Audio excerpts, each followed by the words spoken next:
In February 1948, the Strait of Malacca, the narrow corridor between Malaysia and Indonesia, remained calm. The weather was clear, the seas were quiet, and thousands of vessels were moving through the channel without incident. That routine was broken when radio operators on multiple Allied ships intercepted a series of frantic Morse code transmissions from an unidentified vessel nearby. The first message identified the ship as the SS Ourang Medan. It was a direct plea for help, requesting that any vessel with a wireless radio contact a doctor immediately. Moments later, a second transmission followed. The operator reported that the captain was dead, the officers were dead, and the entire crew was likely incapacitated. After a period of heavy silence, the operator tapped out a final two-word message: "I die." This wasn't a garbled accident or a technical glitch. It was a coherent, deliberate account of a ship losing its entire crew in real time.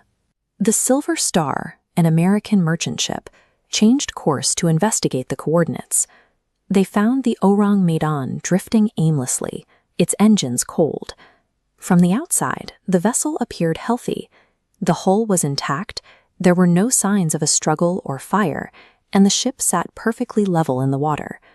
A boarding party from the Silver Star climbed onto the deck, where they were met with a strange, biting chill and an absolute heavy silence.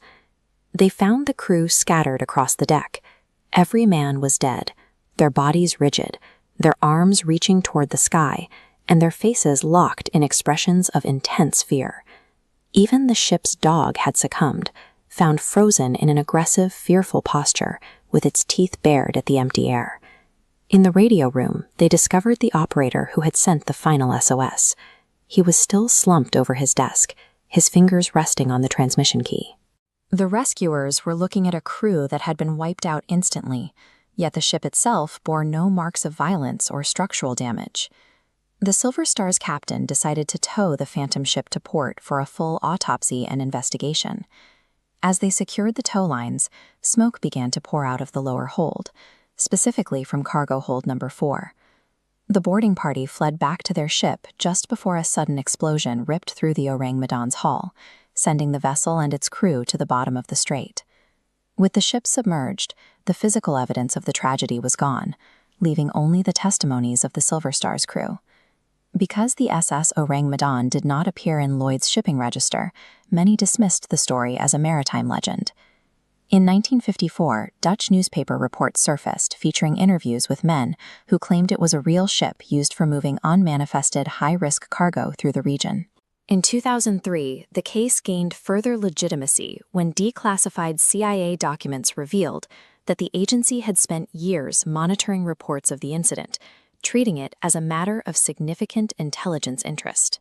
In the chaotic years following World War II, the oceans were filled with unregistered ships operating under fake names to move illicit goods and military surplus away from official oversight.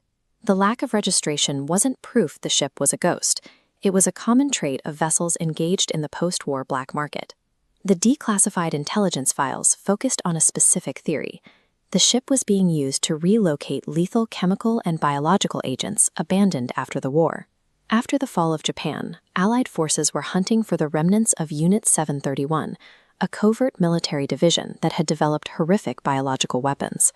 Intelligence suggested that much of their stockpile had been moved onto undocumented ships to avoid seizure. Investigators suspected the Ourang Medan was carrying a volatile mix of potassium cyanide and liquid nitroglycerin. If seawater breached the hold, it reacted with cyanide to create a massive toxic gas cloud. This gas paralyzes the respiratory system instantly, causing the rigid limbs and wide-eyed terror. Equally dangerous, shifting the nitroglycerin with a tow line could trigger the massive explosion.